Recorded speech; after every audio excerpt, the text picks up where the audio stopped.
ये मजहब की सियासी दुकानदारी, ये ऐसी अफीम चटाई जा रही है कि क्या पूरा देश मदहोश होता जा रहा है। नमस्कार। तो आज हम जिस मुद्दे पे बात करने वाले हैं वो कोई आम मुद्दा नहीं है, जिसे लोकतंत्र का चौथा स्तंभ भी कहा जाता है। वो है देश की मीडिया। जी हाँ, देश की मीडिया इतनी बिकाऊ हो गई है कि क्या कहा जाए। देखिए दोस्तों, होता क्या है कि जो मीडिया मजबूत रहती है तो हम सरकार से सवाल करते हैं, और सरकार से सवाल करते हैं तो फिर सही रहता है। यहाँ तो मीडिया जनता से ही सवाल करती है सरकार के पक्ष में। जी हाँ, और तो विश्वकन्याएं आती हैं, झूठ भी बोल देती हैं। और ये तो समझ नहीं आता कि नेशनल टेलीविजन पे आप झूठ कैसे बोल सकते हैं। किसी की मरने की खबर झूठी फैलाना, कहीं इंडिया ने कुछ फतह कर ली, पाकिस्तान कहीं फतह हो गया। तो इसी से जुड़ा हुआ एक क्लिप मैं आपको दिखाना चाहूंगा। तो क्लिप दिखाने से पहले मैं चाहता हूँ कि आप वीडियो को लाइक करें और चैनल को सब्सक्राइब करें, ताकि हमारे जैसे पत्रकारों को मौका मिलता रहे और हम लोग भी आगे बढ़ते रहे। जी दोस्तों, तो देखिए, चलिए देखते हैं ये क्लिप। पैसा हिंदुओं का, दान हिंदुओं का, देवस्थान हिंदुओं का, वैष्णो देवी देवस्थान हिंदुओं का, यूनिवर्सिटी हिंदुओं के पैसे की, तो फिर उसमें 84% मुस्लिम छात्रों को एडमिशन क्यों? तो दोस्तों, जैसा कि आपने ये क्लिप देखा, तो उसमें आप देख रहे हैं कि कैसे एक गोदी पत्रकार, बिका हुआ पत्रकार सवाल कर रहा है, हिंदू मुस्लिम बंटवारे की बात कर रहा है। अभी एक देशभक्त पत्रकार और सच्चा पत्रकार इसका कैसे जवाब देता है, अब हम देखते हैं। चलिए देखा जाए। मतलब अब कुछ नहीं बचेगा इस देश में जिसमें हिंदू मुसलमान ना कर दिया जाए।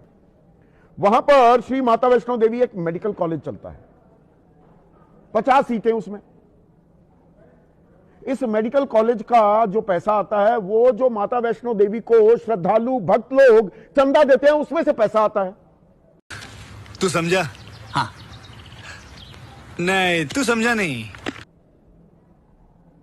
अब वहां पर 50 छात्रों का एडमिशन हुआ, उनमें से 42 यानी कि 84% वो मुस्लिम थे। अब वहां हल्ला कट गया है, अरे हिंदुओं का पैसा हिंदू चंदा देते हैं, ये मुसलमान कैसे एडमिशन ले रहे हैं, दाखिला ले रहे हैं। और आप में से बहुत से लोग सर हिला रहे होंगे कि बात तो ठीक है, बात तो वाजिब है। फिर तो पढ़ाई भी एक जगह सिर्फ मुसलमान पढ़ेंगे, एक जगह हिंदू पढ़ेंगे। आप कहेंगे ऐसा तो हो रहा है। वो व्हाट्सएप पर गलत जानकारियां भी चलती हैं कि जामिया में तो हिंदू कहां पढ़ते हैं लोग, अलीगढ़ मुस्लिम यूनिवर्सिटी, वहां पर तो मुसलमान ही पढ़ते हैं। बहुत से बीजेपी के कट्टरपंथी नेता वो कहते हैं ये तो आतंकवादियों की पनाहगाह है, और राष्ट्रीय मीडिया वो आपको आंकड़े देना भूल जाता है। अलीगढ़ मुस्लिम यूनिवर्सिटी में आपको जानकर ताज्जुब होगा, कोई आरक्षण नहीं है, मुसलमानों के लिए अलग से आरक्षण नहीं है। और अगली बात जो मैं आपको बताने जा रहा हूं, उस पर तो आप सुनकर अपनी कुर्सी से उछल पड़ेंगे। अलीगढ़ मुस्लिम यूनिवर्सिटी और ये जामिया मिलिया इस्लामिया जैसी यूनिवर्सिटीज में मुस्लिम छात्रों से ज्यादा हिंदू छात्र पढ़ते हैं। आप कह रहे हैं पगला गए हो संदीप चौधरी। बिल्कुल पगला मैं नहीं गया हूं, वो चश्मा ऐसा आंखों पर चढ़ा दिया गया है। अरे बाप रे, ये तो धोती खोल रहा है।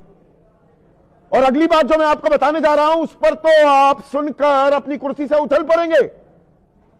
अलीगढ़ मुस्लिम यूनिवर्सिटी और ये जामिया मिलिया इस्लामिया जैसी यूनिवर्सिटीज में मुस्लिम छात्रों से ज्यादा हिंदू छात्र पढ़ते हैं। आप कह रहे हैं पगला गए हो संदीप चौधरी। बिल्कुल पगला मैं नहीं गया हूं, वो चश्मा ऐसा आंखों पर चढ़ा दिया गया है। तो दोस्तों, आप लोगों ने देखा कि कैसे एक सच्चे पत्रकार ने देश को जवाब दिया। देश को ऐसे ही पत्रकारों की जरूरत है।